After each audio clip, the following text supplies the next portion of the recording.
decades in the profession. 40 साल में तो बहुत कुछ कर लिया. What are we now doing with still an equal entrepreneurial passion of what we are setting out to do now? That's what it is. So what we're going to, actually I'm realizing that what we're going to talk about is pretty much an amalgamation of what everybody has presented. You know, whether we are talking of local materials usage, working with craftsmen, sustainability, somewhere going net zero, and being conscious about our environment. So what we are doing now, or setting out to do now, is pretty much an amalgamation of all of that. And what we present to you is just a story, no projects that we are discussing. So we call it Architecture in the Hills. So suddenly from loads of work that you've been seeing across Rajasthan, we take you up to the hills, up to cooler climes in Himachal Pradesh. Suddenly a change of scenario. And this is not anything to do with hill architecture. Mind you, hill architecture is different from architecture in the hills. And this is what is unfolding on a private mountain in Kasauli. Of course, the friends from North India, Punjab, Haryana, Delhi know where it is. So we'll just walk you where is Kasauli and how this mountain that we are talking about came to be a private mountain. So where is Kasauli? Quickly running through, of course everybody knows, in a quaint little town that still has this old world charm. It has loads of colonial bungalows left there by the British.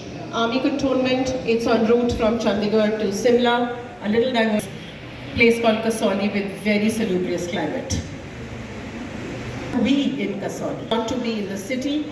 We went from the main city about 40 minutes away and from the mall road of Kasauli, and we are in this blessed abundance of natural beauty. Let me just say that while we unfold this story, all the photos that you see are of our site or from our site and clicked by our humble mobile phones. There is nothing that's been sourced from the net. No photos has been sourced from the net. So this is our site, which is perched on top of a hill that we have, village Dola, which has very gentle sun-washed, gentle slopes. So this is, the site is where we started on the top of a hill, 2 bighas of land. I'll go to the next slide and then I'll talk about that. So this is a view, this is the site and a view from the site. And this is what you would see from every square inch of the site, is this abundant, beautiful view that you cannot get your eyes off. Okay, so this is how, maybe Rajiv may want to join in here, is how it all began and how we reached here. So it kind of started almost 10 years ago with our desire, Rajiv and my desire, to actually have a little home of ours in the wilderness up in the hills. We both love the hills. I'm born and brought up in Chandigarh. He studied in Chandigarh, so we have great passion and love for the hills. And we thought of architects, and jab fees aati thi, we would become dhadalledar ki, okay, let's go buy a piece of land. So we thought, so we put some money in our pocket and we went up to Kasauli to buy 2 bighas of land to make a cottage for ourselves. So then we, all the property dealers, they realized that these guys come every 6 months when they have a little bit of money. But they don't want to buy a site which is ज़मीन खड़ी है, ज़मीन की slope ठीक नहीं है, ज़मीन में छाया है, धूप नहीं है, तो ये वो ज़मीन तो लेंगे नहीं। तो उन्होंने कहा कि ये गांव वाले हैं, हमें बहुत बारी कहते हैं कि आप आओ, हमारी ज़मीन देख तो लो। So we went there and we climbed the mountain. There was no road. We trekked up the mountain and reached the top of the mountain. And then all of us, my cousins were there, Sabeena was there, and then we said, let's buy this, because everybody, one shot said, let's buy this, without realizing. I mentioned it there, and that is actually when we climbed up the hill and we were mesmerized by the view on the top. That's exactly what we said, 3 words, this is it.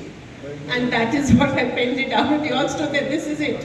Because we were standing on the top of a mountain. On one side we could see the snow peaks of Simla, the other side we could see the town of Kasauli, and we said, this is the piece of land we want to buy.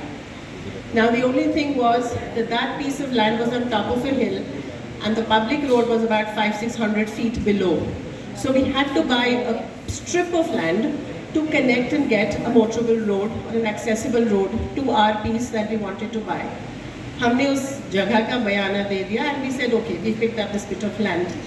And that is how the story began of how that hill became a private mountain, because across 5 years and 150 plus registries, we actually bought from 2 bighas to 62 bighas of land, and that hill became our private mountain. That is also why, because conscientiously, we did not want to buy the shortest stretch of land to come down to the road and be creating retaining walls and eroding the site to create a road. So we started buying a gradual slope so that our road could sit naturally. We did not have to create retaining walls. So hence we have a private road of over 1.5 kilometers today. And alongside that, then the villagers started selling land. The villagers have needs there. Somebody wanted to get money to buy another piece of land, to build their house, to marry off their daughter or their son, and that is what happened. And today, we very proudly own that mountain where we started to do our humble abode. So that is the story of how we, after 40 years of practice, this is what we've now taken on as entrepreneurs, So, just like Frank Lloyd Wright said, talent is good, practice is better, but passion is the best. And it's literally passion that brought Rajiv and me here to actually see the piece of land and pick it up. So this, what you see, is the sunset from our home that we have built there. And we are now, of course, building more homes for friends, for like-minded people. And every home is going to enjoy sunset views like this. So, okay, why? Why the need for this? Much as we started 10 years ago, it took us over 5 years to consolidate the land. And then we have felt during the pandemic that the smaller things in life are the most precious. And the need for having one's home, valuing yourself, your personal time, and being able to engage with the outdoors is the need today. Actually, the truest luxury that you want today, we've been talking about luxury, the truest luxury that we want today is to be able to breathe fresh air, to be able to drink clean water. And that is what is luxury, and to be able to connect with the outdoors. And that's exactly what we aim to be doing here. We've learned how to take a pause from life, how to slow down, and just simply become better stewards of your own life. And that is what this venture of ours has actually taught us, And we just want to being oneself with nature is so important. So what is the ideology behind what we are now venturing out to do is back to the basics. Simplicity is the ultimate sophistication. So everything, simplicity is what is needed in life. And Kia Living, that is our company, and that's a part of what we are venturing into from Studio Kia. The philosophy that we believe in is stringing experiences through simple design. That is what is most important. Trying to create spaces that harmonize with nature. And simplicity is actually the truest measure of creativity, and that is what we are working towards. The truthfulness of materials, that is what we were discussing about. Having purity of design, and integrity and honesty in its very being of what we want to do and believing in doing that. So what is the concept? So this is a flagship project of Kia Living that is doing. That is based on the principles of contextual design. We had earlier talked in the panels about context. It's so important to have context to what you're doing. So contextual design for us that transcends use, purpose, function, aesthetic of what we are wanting to create, and trying to create meaningful architecture,